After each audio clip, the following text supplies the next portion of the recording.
Hello বন্ধুরা, good morning. কেমন আছো তোমরা সবাই? আশা করি সবাই খুব ভালো আছো। আমরাও কিন্তু ভালোই আছি।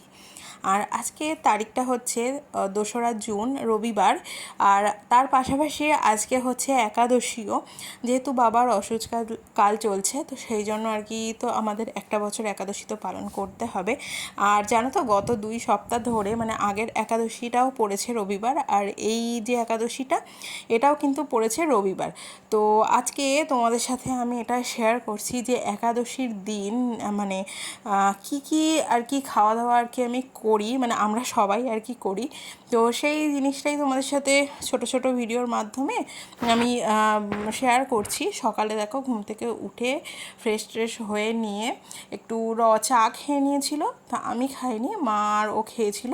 তো তারপর আমি, আমার বর, মা সবাই মিলে একটুখানি ছাতুর শরবতও খেয়ে নিলাম। এটাই হচ্ছে আমাদের সকালের খাবার। আর আজকে যেহেতু রান্নাবান্নার কোনো রকম কোনো ঝামেলা ঝঞ্ঝাট নেই, মানে উনুন জ্বালিয়ে আর কি তরকারি ভাত এগুলো রান্নার কোনো ব্যাপার নেই, তো সেই জন্য ভাবলাম যে আজকেই হচ্ছে একটা আদর্শ দিন রান্নাঘরটা পরিষ্কার করার।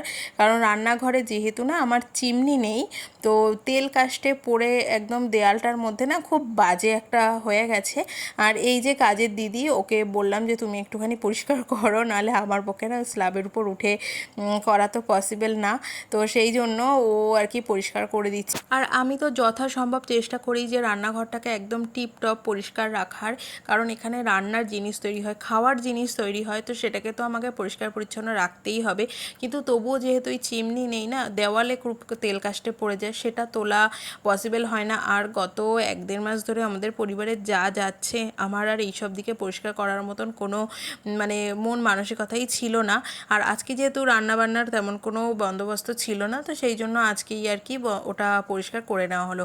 আর তারপর 12টা থেকে 12:30টার মধ্যে আমি বানিয়ে নিয়েছিলাম গন্ধরাজ ঘোল। এটা কিন্তু গরমকালে ভীষণ সুন্দর খেতে লাগে। আর গরমকালে তো গন্ধরাজ লেবুর গন্ধটাই মানে খুবই সুন্দর লাগে। আর এটা ওই দুপুরবেলা খাওয়ার কিছুক্ষণ আগে আর কি করেছিলাম। তারপর দুপুরে বানিয়ে নিয়েছিলাম যে ডালিয়া আর আলু দিয়ে একটা সিদ্ধ ভাতের মতো, মানে ভাত না, এটা সিদ্ধ ডালিয়া সিদ্ধ করেছিলাম।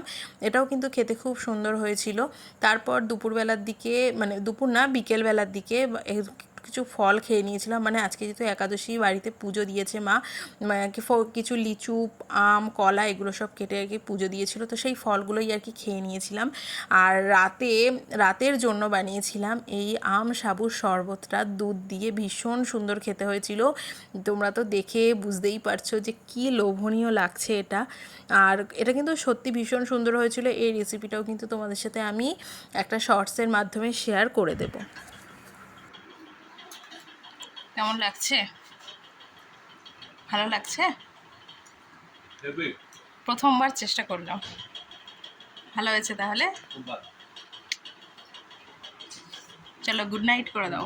গুড নাইট, দেখা হচ্ছে কালকের ভিডিও। আর এই রেসিপিটার ভিডিও যদি তোমাদের লাগে, মানে তোমরা যদি দেখতে চাও, তাহলে অবশ্যই আমাকে কমেন্ট করে জানিও। আমি অবশ্যই কিন্তু তোমাদের সাথে শেয়ার করব। আর এটা কিন্তু মানে ওই আমের সময়, যেহেতু আমের সিজন, এখন আম প্রচুর পরিমাণে পাওয়া যাবে, তো সেই জন্য তোমরা কিন্তু ইজিলি বানাতে পারো এটা। এটা কিন্তু ভীষণ টেস্টি হয়েছে খেতে। চলো তাহলে গুড নাইট, দেখা হচ্ছে নেক্সট ভিডিওতে।